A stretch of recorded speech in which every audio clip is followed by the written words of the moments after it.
இந்த மனித தேகம் கிடைப்பது என்பது 4 வகையிலே உயிர்கள் தோன்றுகின்றன. அண்டசம் முட்டை, சுவேதசம் வேர்வை, உற்பிசம் வித்து, சராயுசம் கருப்பை. இதை வள்ளல் பெருமான் அழகா சொல்வாரு. பாரிடை வேர்வையில், பையிடை முட்டையில் ஆறுயிர் அமைக்கும் 4 வகை தோற்றம், 7 வகை பிறப்பு. தேவர், மனிதர், விலங்கு, பறவை, ஊர்வன, பரப்பன, தாவரம். ஆக 4 வகை தோற்றத்திலே 7 வகை பிறப்பிலே 84,100,000 யோனி பேதமுள்ள பிறப்பில் மனிதராக பிறப்பது என்பது அருள் நந்தி சிவம் என்ன சொல்றாரு அப்படின்னு சொன்னா, இந்த 4 எது? ஒன்று முட்டை, இன்னொன்று வேர்வை. இந்த அழுக்கு பாருங்க, மழை பெஞ்சுட்டோம்னா அந்த பூரா தலையில பேர் எப்படி வருது? யார் முட்டை போடுறதாங்க? அழுக்கல வேர்வை. பாரிடை வேர்வையில், பையிடை முட்டையில் ஆடு. இந்த 4 வகையில தோன்றுகிறது. ஆடு, மாடு, மனிதர்களும் கருப்பையிலாம். இதிலே அந்த மனித தேகத்தை பெறுவது என்பது எப்படி அப்படின்னு சொன்னா, கண்டனன் கடலை கையால் நீந்தினன் காரியம். இப்போ இந்த புதுச்சேரியிலிருந்து நீந்தி சென்று சிங்கப்பூருக்கு கடல்லையே நீந்தி போனா எப்படி இருக்கும்? நீந்தி செல்ல முடியுமா? முடியாது. அதைத்தான் ஔவையார் சொல்லுகின்ற போது அரிது அரிது மானிடராதல் அரிது என்றார்கள். அந்த அதே செய்தியைத்தான் பெருதற்கரிய பிறவியை பெற்றும் பெருதற்கரிய பிரானடி. அப்ப பிறவி என்று சொல்லக்கூடியது அருணகிரிநாதர் எப்படி சொல்வாரு? 7 கடல் மணலை அளவிடின் அதிகம். 7 கடல் மணலை அளவிடு பார்த்தால் அதை விட அதிகமாம் பிறவி. வள்ளுவரும் என்ன சொல்லுகின்றார்? பிறவி. வள்ளல் பெருமான் என்ன சொல்றாங்க? எல்லையில் பிறப்பெனும் இருங்கடல். ஆழமானது, அகலமானது.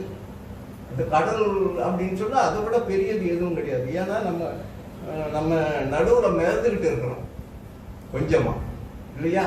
நம்ம சுற்றி என்ன இருக்குது? 3/4 பங்கு கடலால் சூழப்பட்டு இருக்கிறது. ஆக அதுக்கு நடுவுல தான் இந்த இறைவன் நினைச்சான்னா என்ன பண்ணிடுவான், இல்லையா? ஆக அத்தகைய மனித பிறவியினுடைய நோக்கம் என்ன? சுவாமி விவேகானந்தர் சொல்லும்போது life is an attempt to see God. இந்த பிறவி என்னவா? நம்ம ஃபெயில் ஆகிடுறதுல பசங்க ஃபெயில் ஆகிடுதுன்னா என்ன பண்ணோம்? இன்னொரு அட்டெம்ப்ட் எழுதுமா. அப்போ இந்த பிறவி என்று சொல்லக்கூடியது என்னவா? ஒரு attempt to see God, கடவுளை பார்ப்பதற்கான ஒரு பிறவி என்று சொல்லுகிறார். அப்ப பிறவி எடுத்திருக்கின்றோம். என்ன நினைக்கிறோம்? பிறவாமை வேண்டும் அப்படின்னு தான் நினைக்கிறோம். அப்ப பிறந்தா என்ன? ஆற்றில் ஒரு காலம் அடங்காத சம்சார சேற்றில் ஒரு காலம் என்று சொல்லுவார்கள்.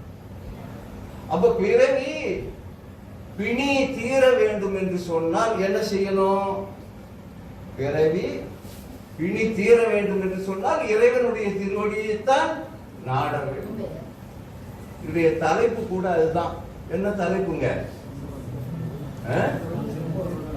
செம்பொருள் காண்பது அறிவு.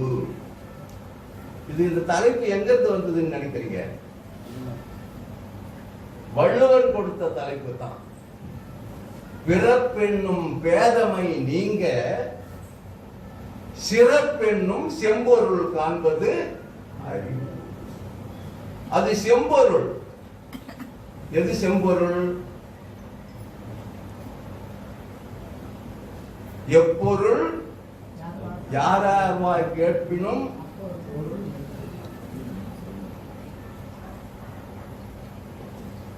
எப்பொருள் யார் யார்வாய் கேட்பினும் அப்பொருள் மெய்ப்பொருள் காண்பது அறிவு. அது அறிவு. எப்பொருள் எத்தன்மை தாயினும் அப்பொருள் மெய்ப்பொருள் காண்பது அறிவு. அறிவு. நம்ம பேசுகின்ற போது அறிவு இருக்குதான்னு கேட்டுட்டா என்ன வரும்? கோபம் வரும்.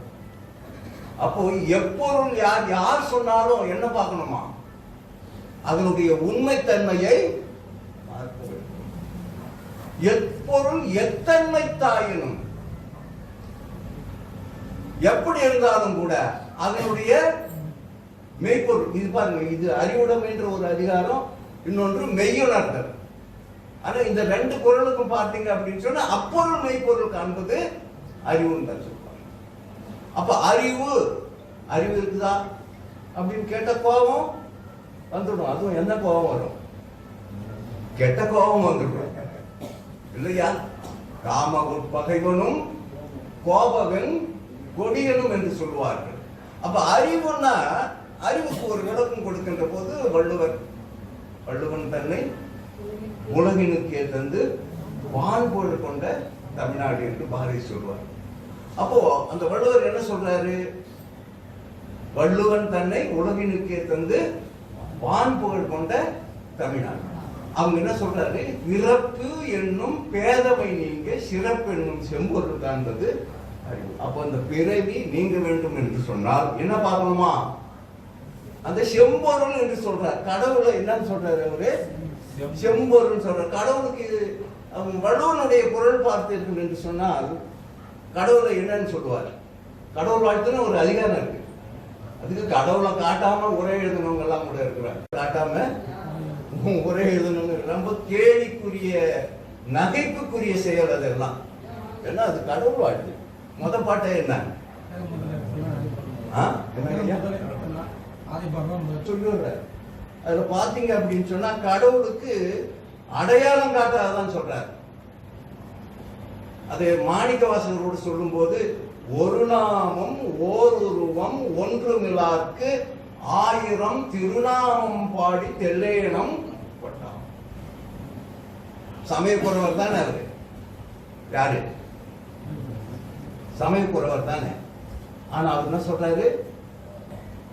செம்மான் மகளை திருடும் திருடன் பெம்மான் முருகன் பிறவான் இரவான். கடவுளுக்கு இலக்கணம் சொல்றாரு அருணகிரியார். கடவுளுக்கு இலக்கணம் சொல்றார் மாணிக்கவாசகர். என்னன்னு சொல்றாரு? அவனுக்கு ஒரு நாமம் இல்லை, ஒரு உருவம் இல்லை. அங்கதான் நம்மால நிக்க முடியல இல்லையா? ஒரு நாமம் ஓர் உருவம் ஒன்றுமில்லார்க்கு 1000 திருநாமம் பாடி தெல்லையனம் பகவன் ஆதி பகவன் சொன்னார். அடையாளம் காட்டல. திருக்குறள்ல எங்கேயாவது எந்த சமயத்தையாவது எந்த மதத்தை சார்ந்தாவது எங்கேயாவது காட்டவில்லை. அதனால்தான் அதை உலக பொதுமறை என்று. ஆனா யாரும் பின்பற்றுவது கிடையாது. யாரும் திருக்குறளுக்கு வகுப்பு நடத்தின ஒரே மகான், முத வகுப்பு நடத்தி தானே ஆசிரியராக இருந்த ஒரே மகான் அருணகிரிநாதர்.